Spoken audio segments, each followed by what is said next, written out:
Bonjour et bienvenue sur la chaîne podcast du MBA MCI Let's Go Digital. Le MBA MCI, qu'est-ce que c'est? C'est la formation numéro 1 en France qui forme des futurs managers du marketing digital. Et oui, le monde change et il faut savoir se remettre en question, aujourd'hui se former, mais surtout intégrer tous les nouveaux outils du numérique. Sans plus attendre, la question est de savoir de quoi allons-nous parler aujourd'hui. Pour cela, j'ai le plaisir de recevoir Grégoire Delcroix, futur consultant digital analyste au sein du cabinet Avisia et membre actif de la promo 2023, #NoName Fulltime du MBA MCI. Alors, il ne va pas vous parler data, mais bien de son expérience et des outils qu'il a mis en place pour pouvoir travailler plus efficacement et gagner du temps. Grégoire, je te laisse la parole pour présenter ton parcours. Je crois que tu as eu quelques expériences intéressantes à nous partager, n'est-ce pas? Salut Nunga, merci de m'avoir invité dans ton studio. Alors déjà, je tenais à te signaler que le son est très bon et je pense sans me tromper que nous allons passer un très bon moment avec nos auditeurs. Alors pour faire court, après 10 ans dans la grande distribution, j'ai décidé de donner un nouveau virage à ma carrière professionnelle en changeant complètement de secteur et de métier. Du coup, après une reprise d'études en 2021 pour valider un diplôme de management en école de commerce, où j'ai mis en pratique des thématiques de conduite du changement, de transformation digitale et puis de compétences agiles. J'ai fait un bootcamp intensif de 3 mois en gros hacking au sein de la Rocket School à Lyon. Et je crois que c'est à ce moment-là que j'ai eu un véritable déclic.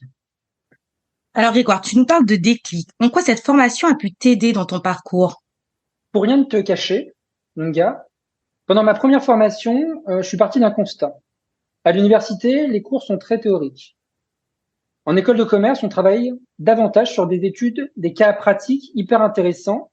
Les sujets sont surtout centrés aux stratégies, data, RH. Au final, jamais on s'intéresse au côté opérationnel. Le constat étant posé, la question est de savoir comment assimiler rapidement un maximum d'outils, de logiciels, de solutions informatiques en un minimum de temps. Et c'est là que je te pose la question directement. Est-ce que tu as une idée? Eh bien, je dirais le bootcamp. Exactement. Le bootcamp, ça m'a apporté en fait ce côté opérationnel qui me manquait justement à ma carrière et à mon parcours universitaire. C'est cette capacité en fait à assimiler beaucoup d'outils en un minimum de temps. Je dis ça avec beaucoup d'humilité. Ce que j'ai constaté en prenant un peu de recul sur mon développement personnel et professionnel, c'est que depuis à peine 6 mois, en fait, je souffre d'une vraie pathologie, l'infobésité. Alors, pourquoi nous parler de l'infobésité sur une thématique outil? Et qu'est-ce que c'est d'abord cette infobésité?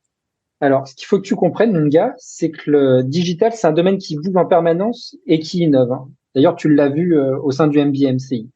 Il existe quasiment autant d'outils qu'une femme a de chaussures ou qu'un homme a de chemise. C'est te dire. L'infobésité ou l'excès d'information, c'est devenu en fait un problème de plus en plus courant de nos jours avec la multiplication des sources d'information et l'accès facile à Internet. Avec l'avalanche de données qui nous bombardent quotidiennement, il peut être difficile en fait de sélectionner et de trier les informations pertinentes et fiables. Tu peux finir par ressentir ce sentiment de débordement et de confusion. Et a fortiori, même si tu t'en aperçois bien plus tard, tu peux ressentir une perte de temps précieuse à essayer de trouver ce dont tu as réellement besoin. Ce processus de curation, en d'autres termes, cette recherche d'informations pertinentes, doit t'aider à sélectionner, à vérifier, à hiérarchiser et à organiser tes sources d'informations pour leur donner du sens et les rendre plus accessibles et utiles. En résumé, j'utilise l'infobésité comme une métaphore pour les outils. L'infobésité, c'est pour les informations et sa curation. On pourra parler de toolsbésité pour les outils, mais le mot n'existe pas encore malheureusement. J'ai appris après quelques mois d'expérimentation à trier mes sources d'informations.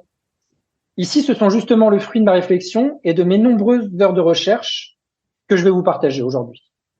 Alors, tu parles justement de réflexion. Que veux-tu nous présenter concrètement et pourquoi ce choix? Ce dont je souhaite vous parler, c'est de quelques outils et extensions Chrome qui m'ont vraiment aidé à gagner du temps dans mon travail et même dans mon quotidien d'une manière plus générale. J'ai un TOC, je dois vous l'avouer, qui me pousse à vouloir tout faire plus vite et mieux que les autres, ce qui peut parfois rendre ma famille complètement folle. Pour m'organiser et être un peu plus efficace, j'ai donc créé une énorme base de données avec plein d'outils différents. Il y a encore quelques mois, je me servais principalement du navigateur Mozilla Firefox, d'Excel, de PowerPoint et de MindMeister pour cartographier mes schémas de pensée. Et aussi, très souvent, j'utilisais du papier et un stylo. Je me suis soigné depuis.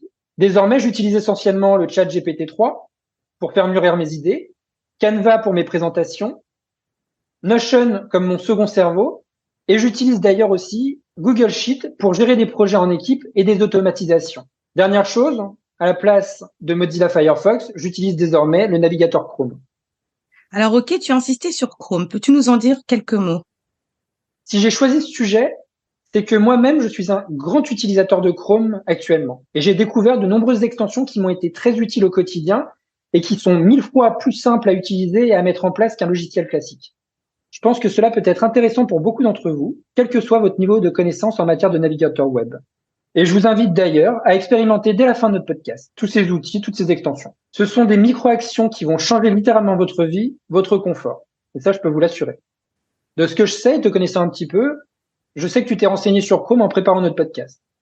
Je te laisse donc le présenter, puis je te propose ensuite d'entrer dans le vif du sujet, à savoir les 13 extensions Chrome qui peuvent vous faire gagner un temps fou. Très bien, je te remercie, Grégoire, de me donner la parole. Donc, en effet, j'ai bien révisé la leçon. Google Chrome, c'est un navigateur web gratuit développé par Google. Il est disponible sur de nombreuses plateformes, y compris Windows, Mac, Linux, Android et iOS. C'est un navigateur qui est connu pour sa rapidité, sa simplicité d'utilisation et sa capacité à synchroniser les données entre les différents appareils de l'utilisateur. Alors, on sait qu'il inclut également de nombreuses fonctionnalités avancées comme la navigation par onglet, la recherche vocale, la traduction automatique et la prise en charge de différents standards web. Pour le commun des mortels comme moi, sa valeur ajoutée, c'est qu'il propose également une grande bibliothèque d'extensions. C'est beaucoup plus simple d'installer une extension que de télécharger un logiciel et de l'installer sur son ordinateur. Maintenant que les présentations sont faites par rapport à Google Chrome, je te redonne la parole, Grégoire. Merci Nunga pour cette petite présentation. Du coup, je vous en ai sélectionné 13 juste pour vous. Donc, je me lance pour les courageux auditeurs qui nous suivent encore. On passe en moyenne 2h26 minutes sur Internet. Il existe par exemple sur iPhone un outil pour mesurer son temps d'écran quotidien, contrôler sa navigation ou bloquer des publicités. Ce temps passé, par expérience, est rarement qualitatif. On commence sur un site puis on finit sur TikTok. Il existe donc des extensions qui font sensiblement la même chose et que je souhaite vous présenter aujourd'hui. La première, c'est AdBlock. C'est une extension très connue. Elle bloque les publicités intempestives sur les sites que l'on visite. Je l'utilise personnellement, c'est simple à mettre en place, c'est totalement gratuit. Et on a également une statistique pour savoir combien d'éléments ont été bloqués pendant notre navigation. Rescue Time, c'est une extension qui aide à mieux comprendre comment on utilise son temps en ligne et elle permet de définir des objectifs de productivité précis. L'outil est payant moyennant quelques euros par mois. La troisième, Stay Focused, c'est une extension qui permet de bloquer les sites qui nous distraient et de limiter justement son temps de navigation sur certains d'entre eux. Je vais continuer du coup sur des extensions plus spécifiques autour de l'orthographe et des réseaux sociaux. Le correcteur orthographique, c'est un indémodable, quels que soient nos métiers. J'utilise constamment Language Tool. C'est une extension qui permet de vérifier la grammaire et l'orthographe de ces textes. Il est pas trop intrusif et j'utilisais avant Merci App, mais j'avais des pop-up qui apparaissaient partout et j'en suis arrivé à ne même plus pouvoir écrire mes propres messages. Le second outil permet de se créer des raccourcis clavier pour insérer du texte un peu rébarbatif avec des variables spécifiques. L'extension s'appelle Magical. Elle est extrêmement efficace et intuitive et les variables sont très nombreuses. Par exemple, vous pouvez l'utiliser dans votre recherche d'emploi si vous avez des messages à envoyer à des recruteurs via LinkedIn, via Gmail, etc. Vous paramétrez vos variables nom, prénom, entreprise, etc. Et en un raccourci clavier, vous allez pouvoir copier-coller en fait votre message. Pour la partie réseaux sociaux, j'utilise Buffer. C'est une extension qui permet de planifier et de publier du contenu sur les réseaux sociaux de manière super efficace. Plusieurs canaux sont disponibles, Twitter, Facebook, Instagram et LinkedIn notamment. Ce qui est vraiment sympa, c'est que l'on peut adapter ces messages en fonction de ces canaux et travailler ces posts d'un même endroit. En gestion du temps, il existe une loi d'ailleurs, celle de Carlson, qui stipule que tout travail interrompu sera moins efficace et prendra plus de temps que s'il était effectué de manière continue. Selon une étude, il faut entre 3 à 5 minutes pour se remettre au travail après une distraction. Optimiser ses posts LinkedIn, c'est-à-dire sa planification de son calendrier éditorial, c'est un gain de temps considérable. J'utilise un autre outil, Perfect Post. C'est une extension qui permet d'optimiser ses publications sur LinkedIn en vous donnant en fait quelques conseils sur la longueur, le ton, les hashtags de votre message LinkedIn justement. Il offre aussi la possibilité de personnaliser un peu sa mise en page avec quelques styles de typographie. Alors oui, en effet, là, ça fait déjà beaucoup d'extensions et certaines que je ne connaissais pas du tout, pour être totalement honnête euh, et transparente. Hein. Je te cache pas que dans mon métier, nous faisons beaucoup de réunions. C'est presque un mal dans notre société et dans nos entreprises. Est-ce que, à tout hasard, tu connais une solution pour répondre à ce genre de problématique? Alors, les 3 prochains outils, promis, ils vont un peu dans ce sens-là. Je suis conscient que les réunions en visioconférence deviennent monnaie courante avec le télétravail. Pour éviter de perdre son temps à tout retranscrire, de la secrétaire papier à l'ordinateur, donc c'est-à-dire pour éviter ce long processus, je te suggère en fait d'utiliser TLDV par exemple. C'est une extension qui permet de suivre ou revoir des réunions de manière asynchrone grâce à des fonctionnalités d'enregistrement, de transcription, mais aussi de traduction. On peut l'utiliser via ces réunions Zoom ou Google Meet. Au final, le gain, c'est que tous les collaborateurs ne sont pas obligés de venir en réunion s'ils ne sont pas indispensables. L'autre extension qui va dans ce sens s'appelle Loom. Elle permet de créer des vidéos d'écran pour partager des démonstrations ou des explications. En version gratuite, c'est limité à 5 minutes et je trouve cela vraiment suffisant. Je peux l'utiliser d'ailleurs pour faire de petites manipulations assez rapides comme installer une extension et montrer le principe à mes collègues. Alors Grégoire, nous arrivons presque à la fin de cette émission. Je crois que tu nous as laissé le meilleur pour la fin. Je te laisse poursuivre. Je crois que tu souhaites nous parler des extensions pour gérer le pro. Tu nous expliques? Alors vous avez sans doute été, comme moi, confronté aux 25 onglets ouverts sur Chrome que vous souhaitez absolument conserver. En plus de cela, souvent, on redoute d'éteindre son ordinateur de peur de ne jamais les retrouver. Alors pas de panique, hein. OneTab est fait pour vous. OneTab, c'est une extension Chrome qui permet de regrouper tous ces onglets ouverts sur son navigateur Chrome dans une interface simplissime. En un clic, vous gardez tous vos onglets dans un espace sécurisé qui vous est propre. Vous pouvez même partager un QR code à votre client pour qu'il ait justement les liens qui vous intéressent ou qui l'intéressent. Je crois, Nunga, sans me tromper, que tu l'utilises aussi et que tu l'as adopté assez vite. Alors oui, en effet, OneTab, c'est une extension formidable et elle permet de gérer le trop-plein d'extensions et je l'utilise depuis peu, en effet. Ah, c'est super. Je suis vraiment content et je suis sûr que tu vas pouvoir te servir notamment des derniers outils qui sont incontournables et qui m'aident vachement. Je viens de vous présenter un nombre d'extensions assez impressionnantes. Donc le suivant, en fait, c'est pour gérer justement les extensions. Custom Chrome permet de gérer de manière très efficace les extensions Chrome. Dans les faits, tu te crées des dossiers par thématique et en un clic, tu peux les activer ou les désactiver selon tes besoins et les tâches que tu fais. Plus simplement, c'est un gestionnaire d'extensions complètement gratuit. Et pour finir, il me semblait indispensable de vous parler de mon extension de curation préférée. Elle me permet en fait de gérer automatiquement la récupération des outils dans une base de données que j'ai créée avec différents filtres. Exemple, je trouve un outil qui m'intéresse sur Internet via une requête Google. Je crée une seule fois une automatisation.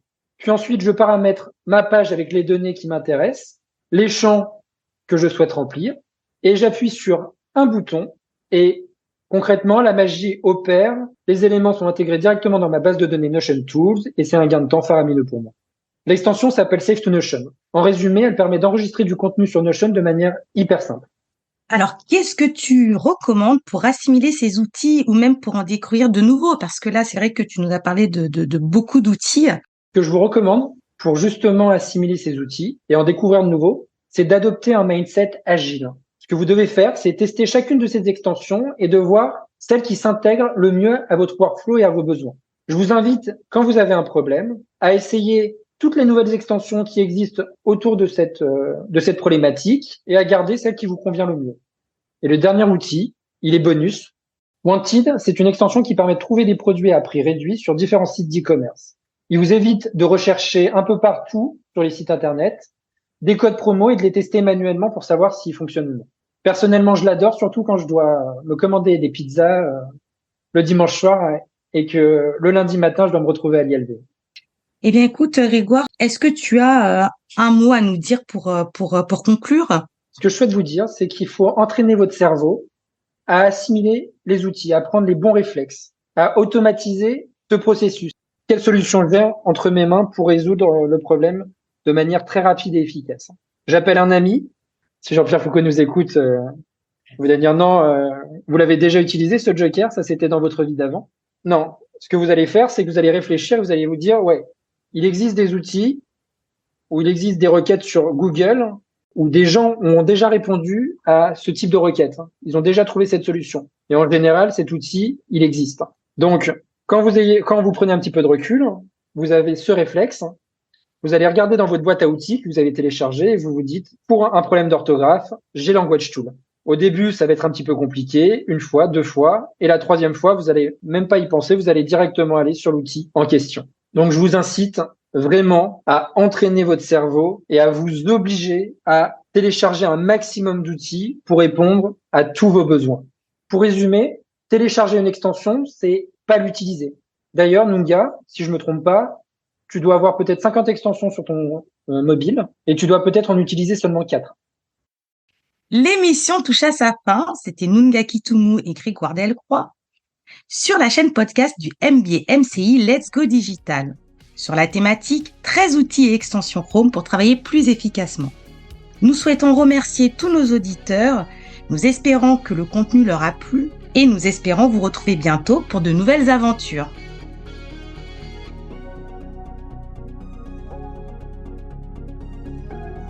Merci à toi, Nunga, et je remercie tous nos auditeurs. À bientôt.